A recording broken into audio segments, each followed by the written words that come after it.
श्री शिवाय नमस्तुभ्यम। सभी दर्शकों को मेरा सादर प्रणाम। व्यक्ति की कुछ बुरी आदतें घर में आर्थिक तंगी का कारण बन सकती है। इन आदतों से माँ लक्ष्मी नाराज हो जाती है, जिससे व्यक्ति को अक्सर धन से जुड़ी समस्याओं का सामना करना पड़ता है। कभी आपने ये सवाल खुद से पूछा है, क्यों हमेशा पैसों की तंगी बनी रहती है?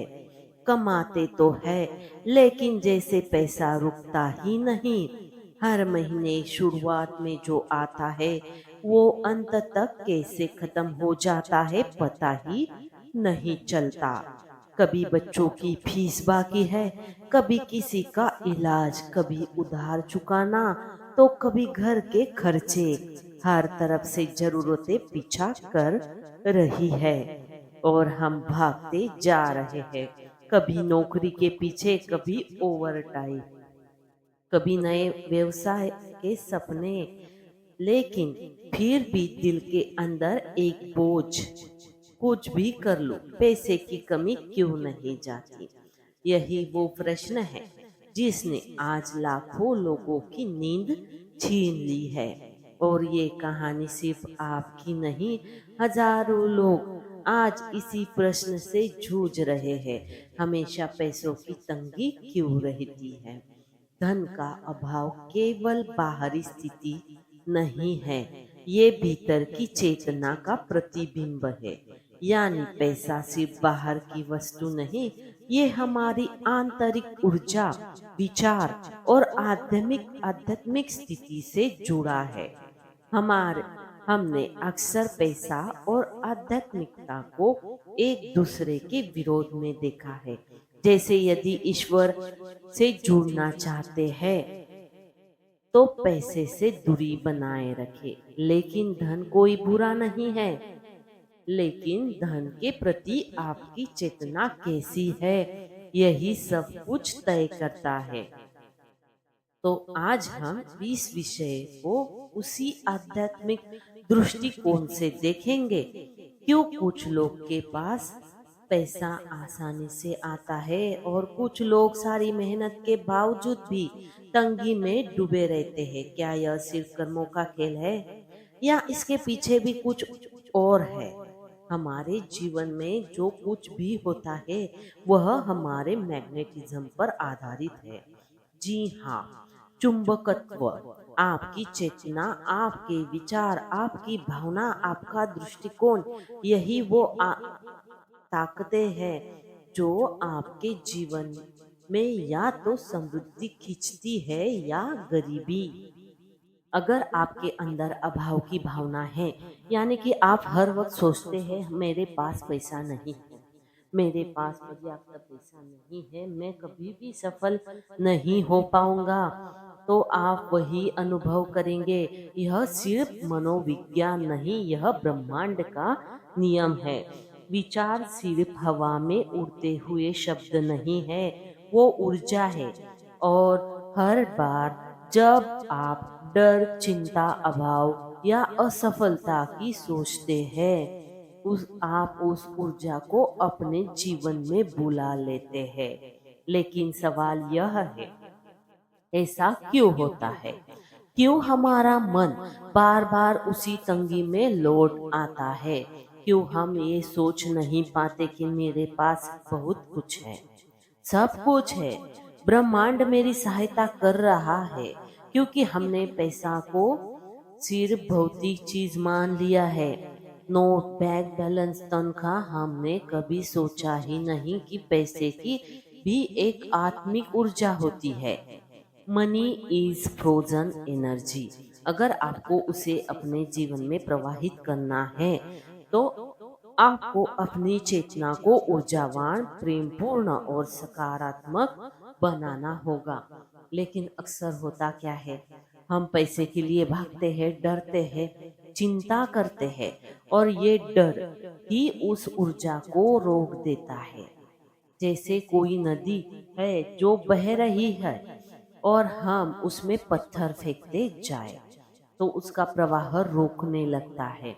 हमें हमारे भय, हमारी नकारात्मकता, हमारी ईर्ष्या, हमारे दोष, ये सब वो पत्थर है जो हमारे जीवन की समृद्धि को रोकते हैं। तो अब सवाल यह है, कैसे हटाए इन पत्थरों को? हमारे जीवन में जो भी थोड़ा बहुत है, यदि हम उसका हृदय से आभार व्यक्त करते हैं, ब्रह्मांड उस भावना को पहचानता है और अधिक देता है। आज से शुरुआत कीजिए। हर सुबह उठकर अपनी आंखें बंद कीजिए और 5 मिनट सिर्फ धन्यवाद कहिए। उस रोटी के लिए, उस मकान के लिए, अपने शरीर के लिए, अपने परिवार के लिए, क्योंकि जब आप पूरा होने की ऊर्जा में रहते हैं, आप और भी पूर्णता को आकर्षित करते हैं। लेकिन यही नहीं, पैसे की कमी का असली कारण सिर्फ बाहरी नहीं, यह आत्मा के उस केंद्र से कटाव है जहाँ से सच्चा सुख, शक्ति और समृद्धि आती है। जब हम ईश्वर को भूल जाते हैं, जब हम केवल भौतिकता की दौड़ में लगे रहते हैं, तो हम उस ब्रह्मांडीय स्रोत से डिस्कनेक्ट हो जाते हैं जहाँ से धन की ऊर्जा आती है। जैसे अगर बिजली के प्लग को मुख्य स्विच से काट दिया जाए, तो चाहे आप कितनी भी मशीनें जोड़े, कुछ नहीं चलेगा। हमारे साथ भी यही हो रहा है। हमने अपने भीतर के सोर्स ईश्वर को भुला दिया है और अब हम बाहर की दौड़ में लगे हैं, लेकिन वो प्लग जुड़ा ही नहीं है। इस डिस्कनेक्ट को जोड़ना ही असली आध्यात्मिक समाधान है। अगर तुम सफलता चाहते हो, ध्यान करो। अगर तुम समृद्धि चाहते हो तो ध्यान करो। अगर तुम शांति चाहते हो तो ध्यान करो, क्योंकि ध्यान से आप उस चेतना में प्रवेश करते हैं जहाँ से धन की ऊर्जा धन की ऊर्जा की, समाधान की हर तरंग आती है। जब आप ध्यान में उतरते हो, आप डर से मुक्त होते हो। जब आप ध्यान करते हो, आप ब्रह्मांड के साथ सहयोग में आ जाते हो। जब आप ध्यान करते हो, आपके विचार धीरे धीरे घटिया से दिव्यता की ओर जाने लगते हैं। अब एक और बात, दुनिया से भीख मत मांगो, ईश्वर से जुड़ो और ब्रह्मांड से आदेश दो। लेकिन क्या इसका अर्थ यह है कि मेहनत करना बंद कर दिया जाए? बिल्कुल नहीं। आलस से आलस सबसे बड़ा शत्रु है। उन कर्म, प्रार्थना और परिणाम के बीच का पुल है। आपको कर्म भी करना है, लेकिन डर या अभाव से नहीं, विश्वास और शांति से। आज अधिकतर लोग पैसा इस सोच से कमाते हैं, अगर नहीं कमाया तो भूखे मर जाएंगे, दुनिया हमें पीछे छोड़ देगी। लेकिन यही सोच दरअसल गरीबी की चेतना को जन्म देती है। पैसे को कमाइए, लेकिन आनंद के साथ, सेवा की भावना से, समर्पण की भावना से। तभी पैसा आपकी सहयोगी बनेगा, ना कि तनाव का स्रोत। अब यहाँ एक और रहस्य है, गिविंग यानी कि दान। दान को अत्यंत आवश्यक बताया गया है। अगर तुम पाना चाहते हो तो देना शुरू करो, प्रेम से, डर से नहीं। लेकिन हम क्या करते हैं, हम सोचते हैं पहले आएगा तो देंगे। लेकिन आध्यात्मिक नियम कहता है पहले दो फिर पाओ। जब आप दूसरों की मदद करते हो, चाहे वो समय हो, पैसा हो या प्रेम, तो ब्रह्मांड में एक कंपन बनता है जो 100 गुना होकर आपके पास लौटता है। परंतु यह सिर्फ बाहरी दिखावे के लिए नहीं होना चाहिए। दान वही फल देता है जो प्रेम और श्रद्धा से किया जाए, क्योंकि ब्रह्मांड दिल देखता है, हाथ नहीं। और यहाँ एक बहुत सुंदर उदाहरण श्री योगानंद जी महाराज ने दिया, उनके शिष्य स्वामी कर्मानंद जी का। वे बहुत गरीब परिवार से थे, लेकिन उन्होंने योगानंद जी से यह शिक्षा ली थी कि तू सोच, गरीबों की सेवा करेगा। पहले खुद को समृद्ध बनाओ ताकि तू अधिक दे सके। उन्होंने वर्षों तक ध्यान किया, भीतर की शक्ति को जागृत किया और अंततः एक समय ऐसा आया कि जब वे हजारों लोगों के भोजन और शिक्षा के साधन बन गए। समृद्धि का मार्ग बाहर से नहीं, भीतर से शुरू होता है। अब आप सोच सकते हैं, तो क्या इसका अर्थ है कि जो गरीब है वो बस अपनी चेतना बदल दे और अमीर हो जाएंगे? यह बात इतनी सरल नहीं है, लेकिन जटिल भी नहीं है। गरीबी एक बाहरी परिस्थिति है और कई बार हमारे पिछले कर्मों का भी परिणाम होती है। बीते कर्म हमारा वर्तमान बना सकती है, लेकिन वर्तमान प्रयास हमारा भविष्य बदल सकते हैं। आपने अतीत में जो किया है वो आपके वर्तमान को प्रभावित कर सकता है, लेकिन आपका वर्तमान प्रयास, आपकी सोच, आपका दृष्टिकोण, आपका ध्यान, आपकी नियत, ये आपके भविष्य को फिर से कर सकता है। ये पहला भाग यहाँ समाप्त होता है। अगले भाग में हम जानेंगे कि कैसे हमारे विचार, शब्द और दैनिक आदतें ही गरीबी या समृद्धि का द्वार खोलती है। कैसे हम आत्मा की चेतना में रहकर भी धन प्राप्त कर सकते हैं और कैसे हमें उस भय, भ्रम और दोष से मुक्त होकर एक समृद्ध, संतुलित और आत्मिक जीवन जी सकते हैं। अब बात करते हैं उन 3 अदृश्य शक्तियों की जो हमारे जीवन में आर्थिक तंगी या समृद्धि का निर्धारण करती है। 1 विचार, 2 वाणी, 3 आदतें। आपके विचार आपके बीज है। जो भी आप बोएंगे वही आप कल काटेंगे। यानी आप जैसा सोचते हैं वैसा ही आपका भविष्य बनता है। अगर आप हर वक्त सोचते रहेंगे मेरे पास पैसा नहीं है, चीजें मुश्किल है, अमीर बनना मेरे बस की बात नहीं है, तो आप यही बीज बो रहे हैं और ब्रह्मांड उस बीज को पेड़ बना दे रहा है। आपका वर्तमान चाहे जितना भी कठिन क्यों ना हो, लेकिन अगर आप अपने विचारों को बदलना शुरू करें तो आने वाला समय भी बदल सकता है। अब सवाल उठता है कि कैसे बदले विचार को। सकारात्मक विचार सकारात्मक सत्य को तब तक दोहराए जब तक आपका चेतन उन्हें सच नहीं मान लेता। जब आप हर दिन खुद से कहे मैं ईश्वर की संतान हूँ, समृद्धि मेरा अधिकार है, ब्रह्मांड मेरा समर्थन कर रहा है, तो धीरे धीरे यह आपकी चेतना में बैठने लगता है। और जब चेतना बदलती है तो परिस्थितियां भी बदलने लगती है। ध्यान दीजिए, यह कोई जादू नहीं है, यह एक चेतना का विज्ञान है। अब बात करते हैं वाणी की। योगानंद जी ने वाणी को शक्ति की तलवार कहा है। उन्होंने कहा है कि आपके शब्द सृजनात्मक होते हैं।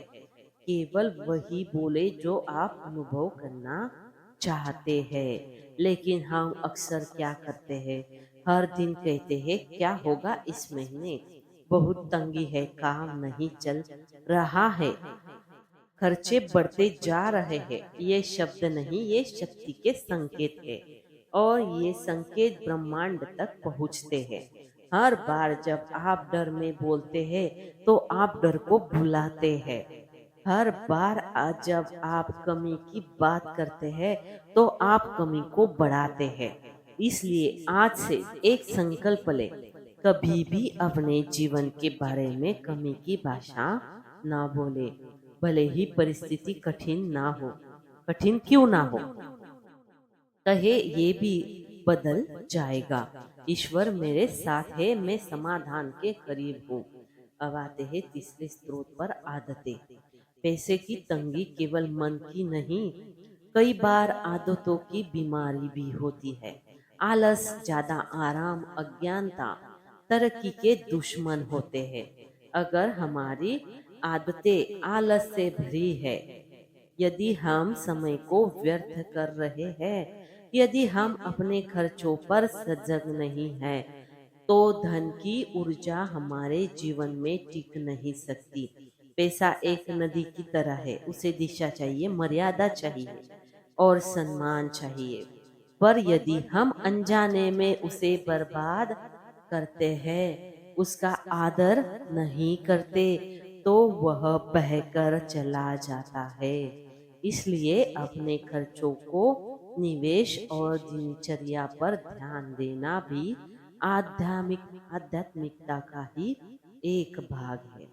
पर यह सब करते हुए सबसे जरूरी बात यह है कि ईश्वर के साथ संबंध, क्योंकि यदि आप केवल धन के पीछे भागेंगे तो आप थक जाएंगे, लेकिन यदि आप ईश्वर से जुड़ेंगे तो धन स्वयं आपके पीछे आएगा। जब आप भगवान को सबसे पहले रखते हैं तो बाकी सब कुछ अपने आप ठीक हो जाता है। ध्यान, सेवा, प्रार्थना, ये साधन केवल आत्मिक शांति के लिए नहीं, बल्कि भौतिक समृद्धि के द्वार है। अब एक और रहस्य, धन केवल बाहरी अकाउंट में नहीं होता, असली समृद्धि भीतर होती है। सच्ची दौलत वो है जब आप खुशी से जी सके, चाहे बैंक में कितना भी पैसा हो। जब आप भीतर से शांत, प्रसन्न और संतुलित होते हैं, तो आप वो चुंबक बन जाते हैं जो धन, अवसर और सौभाग्य को सहजता से आकर्षित करता है। एक किसान की तरह बनिए जो पहले मिट्टी को तैयार करता है, फिर बाद में बीज डालता है, जल देता है और फिर धैर्यपूर्वक प्रतीक्षा करता है। आपके प्रयास, आपकी साधना, आपकी सेवा, ये सब आपके जीवन में फल लाएंगे। शायद तुरंत नहीं, लेकिन अवश्य लाएंगे। अब प्रश्न ये है, क्या सचमुच में तैयार है? क्या आप सचमुच में तैयार है इस परिवर्तन के लिए? क्या हम सिर्फ पैसा चाहते हैं, या उस समृद्ध जीवन को जिससे ईश्वर का साथ भी हो, जिसमें ईश्वर का साथ भी हो?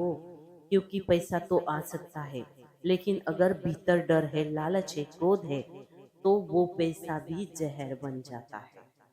पहले अपनी इच्छा को शुद्ध करे, फिर जो चाहिए वो अपने आप आकर्षित होगा। इसका अर्थ यह है कि आप सिर्फ धन की मांग ना करें, उस उद्देश्य को शुद्ध करें जिसके लिए आप धन चाहते हो, ताकि दूसरों की मदद कर सके। क्या आप धन चाहते हो ताकि अपने बच्चों को अच्छा भविष्य दे? क्या आप धन चाहते हो ताकि स्वयं के आध्यात्मिक विकास में लगा सके? अगर उत्तर हाँ है, तो समझ लीजिए ब्रह्मांड आपकी सहायता को तैयार है। एक दिन योगानंद जी के पास एक युवा आया और बोला, गुरुदेव, मैं अमीर बनना चाहता हूँ। योगानंद जी मुस्कुराते हुए बोले, तू पहले सुखी होना सीखो, फिर जो भी पाओगे वो तुम्हें अमीर बना देगा। ये कथन गहरा है, क्योंकि सुख भीतर से आता है, बाहर से नहीं। अगर आप गरीब चेतना में अमीर बन गए तो भी जीवन में खालीपन रहेगा। पर अगर आप भीतर से समृद्ध हो गए तो चाहे आपके पास कमी भी हो, आप संपूर्ण महसूस करेंगे। यही है सच्ची आध्यात्मिक समृद्धि। अब इस समृद्ध चेतना को विकसित करने के लिए योगानंद जी ने एक दैनिक अभ्यास बताया है। प्रभु, मैं तुम्हारे साथ हूँ, मैं तुम्हारी सेवा में जो भी चाहता हूँ, लेकिन तुम्हारी सेवा में जो भी चाहिए, मैं हमेशा आपके साथ हूँ। इस प्रार्थना को हर सुबह, हर रात हृदय से दोहराइए। ये प्रार्थना न केवल धन लाएगी, बल्कि आपको उसके गुलाम बनने से भी बचाएगी। ध्यान कीजिए, धन आपको नीचे गिरा सकता है या ऊपर उठा सकता है। यह निर्भर करता है कि आप उसके साथ कौन सी चेतना में जी रहे हैं। यदि आपके पास पैसा है लेकिन उसमें अभिमान है, तो वह पाप का कारण बनेगा। अगर आपके पास पैसा है और उसमें करुणा है, तो वह तप का साधन बन जाएगा। लेकिन सिर्फ उन्हें ही आत्मिक रूप से बढ़ने की मदद की जो धन को सेवा का साधन बनाए। तो अब आइए हम कुछ गहरे प्रश्न अपने आप से करें। क्या मैं हर दिन इस ब्रह्मांड की समृद्धि के लिए खुला हूँ? क्या मैं अपने विचारों, वाणी और कर्मों को गरीबी से समृद्धि की ओर मोड़ रहा हूँ? क्या मैं धन को प्रेम और सेवा के साथ जोड़ रहा हूँ? अगर हाँ, तो आप निश्चित रूप से एक नए जीवन की ओर बढ़ रहे हैं। और यदि नहीं, तो आज ही यात्रा शुरू कीजिए, क्योंकि आध्यात्मिक समृद्धि कोई बड़ी बात नहीं, यह छोटे छोटे कदमों से बनती है। हर दिन ध्यान कीजिए, हर दिन सेवा कीजिए, हर दिन धन्यवाद दीजिए, और सबसे जरूरी हर दिन अपने भीतर की चेतना को ऊंचा कीजिए। याद रखिए, जब आप समृद्ध हो जाते हैं भीतर से, तो बाहर की दुनिया आपकी तरह बन जाती है। आपका जीवन वही है जो आप अपने अंदर संजोते हैं। इस संसार में, इस जीवन में रहते हुए कैसे उस दिव्यता के साथ जिया जाए, कैसे धन को केवल साधन बनाए, साध्य नहीं, कैसे आत्मा को केंद्र में रखे और बाकी सब अपने आप उस परिक्रमा में आ जाए। तो अब इस वीडियो को यही समाप्त करते हैं। आपसे यही निवेदन है कि आगे बढ़िए, आत्मा को केंद्र में लाइए और अपने जीवन को, अपनी समृद्धि को, अपने कर्मों को ईश्वर से जोड़िए।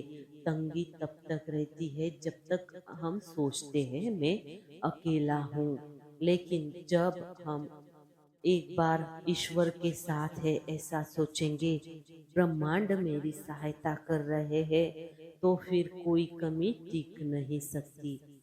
आप धन्य हैं, आप समर्थ हैं, आप ईश्वर की संतान हैं और आपको सब कुछ मिल सकता है यदि आप भीतर से तैयार हैं। अगर आपको आज की ये वीडियो अच्छी लगी हो, तो कृपया लाइक शेयर जरूर करें और चैनल को सब्सक्राइब जरूर करें, ताकि ऐसे ही वीडियो हम आप तक समय पर पहुंचा सके। धन्यवाद। हर हर महादेव।